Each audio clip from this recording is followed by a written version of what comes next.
1526 एक तूफ़ान आया था जिसका नाम था बाबर, जिन्होंने सिर्फ तलवारों से नहीं तहज़ीब से भी जीता था दिल, जिन्होंने दिया एक नया जायका। उनकी ख्वाबों ने बनाई इमारतें जो आज भी जिंदा हैं। अकबर, जिन्होंने जोड़ा दिल और धर्म।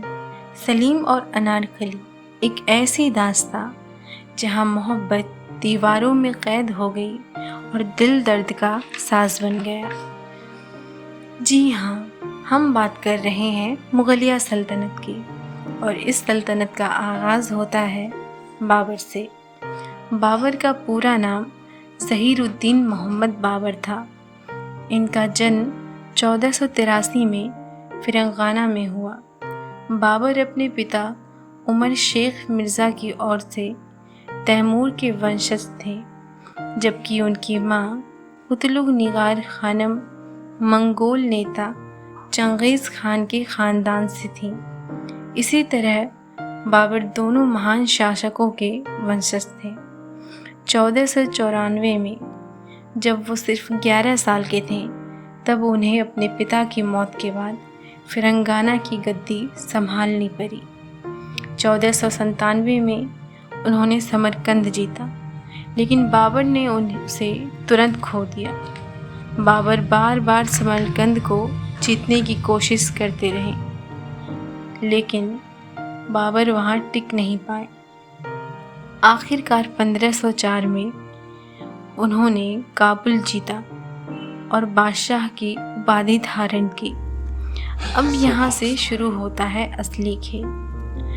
बाबर ने 1519 से लेकर 1526 तक भारत पर 5 बार आक्रमण किया, लेकिन असली कामयाबी उन्हें तब मिली जब उन्होंने पानीपत की पहली लड़ाई 1526 में दिल्ली सल्तनत के आखिरी सुल्तान इब्राहिम लोदी को हराकर मुगल सल्तनत की नींव रखी। 1527 में मेवाड़ के राणा सांगा को हराकर बाबर ने अपने राज्य को सुरक्षित किया और अपने जीवन में स्थिरता लाई। इस युद्ध को खानवा का युद्ध भी कहा जाता है। 1528 में चंदेरी और 1529 में खग्गड़ के युद्ध को भी जीता। और यही नहीं, और सुनिए, बाबर महान योद्धा होने के साथ साथ शायर भी थे। जी हाँ, उनकी एक मशहूर किताब का नाम है बाबरनामा, जिसे उन्होंने टर्की भाषा में लिखा है। इसके साथ ही उन्हें बागवानी का भी बहुत ही शौक था। उन्होंने इंडिया में भी कई सारे बाग बनवाए। ज़हीरुद्दीन मोहम्मद बाबर का मौत 26 दिसंबर 1530 को आगरा में हुआ। बाद में उनकी कब्र काबुल में बनाई गई, और ये इनकी अपनी ख्वाहिश थी।